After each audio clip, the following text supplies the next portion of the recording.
Yes, if you haven't watched it yet, do join us for that tomorrow. Rise and Fall on Channel 4 and All 4. Right, now let's hear from Bukayo Saka. He's with Kelly Summers. Bukayo, congratulations, another big win, but we've got to start with your goal. You've scored a fair few for England and Arsenal this season, but that was special, wasn't it? Yeah, that one's definitely up there. As soon as it left my foot, I sort of knew it was going to be on target, and when I looked up, it was top corner. So yeah, one of my better goals. I was going to say, talk us through it from your point of view, because you really couldn't have hit it much better. Yeah. So when obviously Hendo's given it to me, and I've turned, I sort of knew straight away I was going to shoot. And yeah, as soon as I got in the right position, shot, and yeah, nice goal. As for England overall, another win. What did you make of the performance from the team? I think it was an excellent team performance. You know, it was a quick turnaround from the last game, and we had to fight in that game as well. So some of the lads were tired, but today we played really well, and yeah, we're happy with the 3 points. You talked there about some of the lads being tired. You certainly didn't look it tonight. Did you feel like you were getting a lot of joy on that side? Yeah. I felt like I was getting the ball in good positions, and I was just having some dangerous attacks for the team. So yeah, I was happy with my performance today. Was the only frustration perhaps from an England point of view the fact that you couldn't get a few more goals given your dominance in the game? Yeah, definitely. I think some of the lads definitely wanted to get on the score sheet. You know, definitely Madders over there, he had an amazing performance, and I think he deserved to score. But you know, at the end of the day, we're happy with the 3 points. 2 wins from 2. How do you assess how qualification's gone so far? I think it's gone really well. You know, we've been really mature about it. These games, you know, we can't just look past. You know, it's not as if we're going to automatically just end up in the Euros. We have to qualify first. So I think we can be really happy with this past week with the 2 wins. As for you as well, having a brilliant season for Arsenal, which could, of course, get even better come the end of the season. It looks like you're really relishing and enjoying your football right now. Yeah, football's fun. Football's always fun. That's why I started playing it. So yeah, I'm really enjoying my football right now, and yeah, I just hope the happiness can continue towards the end of the season. Thanks, Bukayo. Well done tonight. Thank you.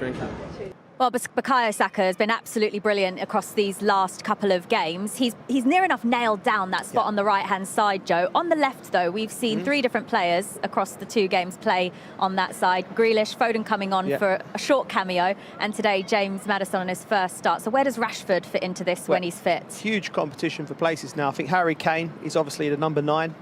Saka's just, his form is just, he just doesn't stop. So he's secured that place on the right, and then Rashford gives you a different option to Grealish.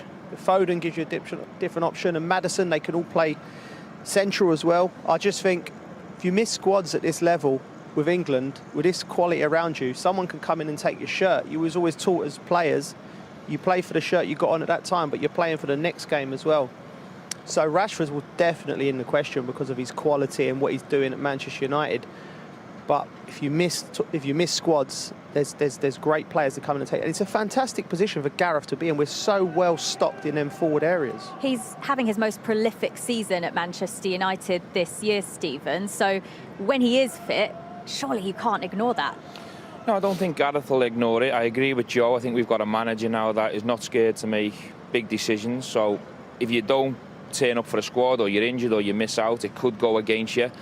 The other thing that's important to say is we looked at the team tonight. We've got a lot of players that were coming to feet and coming short. Rashford gives you something different. He's the one who'll run in behind. He'll break lines with the ball. He'll break lines without the ball. So it's so important to have different tools in your squad when you go into these tournaments or the qualification campaigns. If within a game something's not working, you can bring something on from the side. And what Gareth's got here, as Joe said, is he's got loads of different tools that can open the door, and we are blessed with big talent in the final third.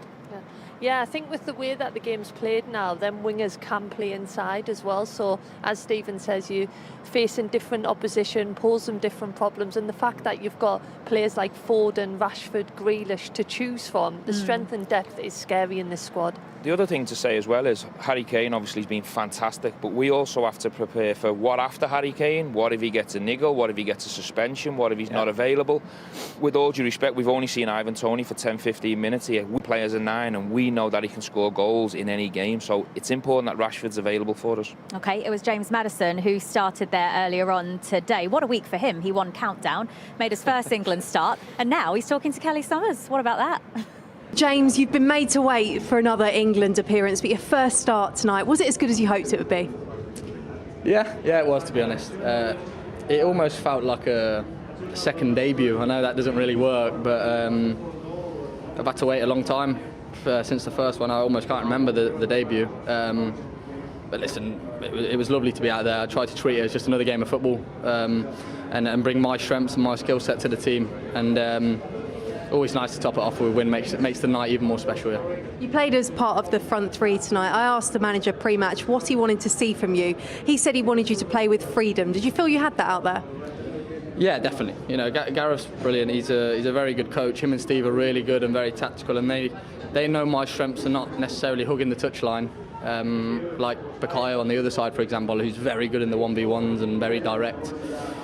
I'm a player who's going to come inside, and I think that complemented Ben Chilwell as well, who's a fullback who likes to go down the outside, so they know what they're doing. But he just said to me I can play with freedom how I do for my club and bring that, and hopefully he can be happy with my performance. Yeah. I also asked him pre-match what your best position was in his opinion. He didn't really answer it, he just said about the freedom. What do you feel your best position is? I'm going to stick with the gaffer then and say freedom as well. Now listen, I'm a player who probably operates best centrally, but you can cause teams a lot of problems coming into central areas from wide because they don't know who's marking me. And if you get the balance right, like we did today with Jude, me, and Ben all interchanging, it can cause teams problems. And I think it did that today on the left side. So wherever he wants me to play, like you just said, it was 3 years since my left cap. I'll play right back if I have to. So yeah, I thought it worked well off the left. I think it was 3 years, 132 days to be precise. You said it felt like a second debut. What has that period been like for you? Because of course you had the high of getting into the World Cup squad, but injury stopped you playing. Yeah, the World Cup was really frustrating. I just couldn't shake off a little irritating knee injury, which was it's hard to describe because you're so happy to be there and you're so happy to be part of the group, and the group is so good, but then you also have the lows of not playing, and like when you ask any footballer, injury is the worst thing that you can have. You know, you're so down and stuff. But my focus after a little break after Qatar was to just get back fully fit and playing well for Leicester, and get back into the next camp, and I did that, and I got my opportunity today. So I worked very hard, and I'm happy to change that number 1 on the caps to 2. So. Oh, he's such a good talker, isn't he? Fantastic talker, fantastic footballer. What we must know, mad for Maddie, we cannot wait another 3 years to see him in an England shirt. Again, I thought he'd done really well today, and he's right. He's a tool. It's another tool that Gareth could use, and he can operate in multiple positions, and he can hurt the opposition. We've seen it week in, week out. Yeah, it's been a special day for him, but also a special day here at Wembley. Andre, the final word has to go to you. Ukraine not getting the win today, but what will it have meant to the people of Ukraine to see the national team out here today? Obviously, it's very important for us that all the world, again, we remind about Ukraine. And Ukrainian fans been unbelievable today. They support the team also. Become here. It's such a big deal for us. And thank you very much for all your support. Yeah, it's been great to have you with us here today. It really has been a special atmosphere, hasn't it? It has been special. It was a great game of football. You know, Ukraine came, they set England the challenge. We managed to obviously get over the line, get another positive win, but some things are more important than football. And you know, just for everyone in this country, we'd like to echo that we're standing right beside you. Whatever you need, we're there for you. And that's what we're trying to create, really. Gareth, it's been quite a unique atmosphere here today, and obviously Andriy Shevchenko joining us as well. What's it been like here at Wembley? Has it felt different? It did. I mean, it was amazing to see so many Ukrainian fans here, and we knew it was going to be an emotional occasion, and we all have tremendous sympathy with what's going on, and we wanted to respect that. And of course we had to find a balance of competing in the game, and you know, we needed to win the game. So I think both teams set about that on the pitch. It wasn't friendly, it was a full-blooded game, but hopefully also the message has gone around that everybody's supporting Ukraine, and you know, we're with you. Thank you so much. Thank you. Gareth, thank you so much for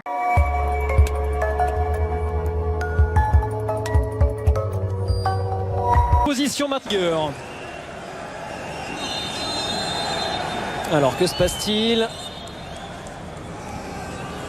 Le buteur Hakim Ziyech est resté au sol.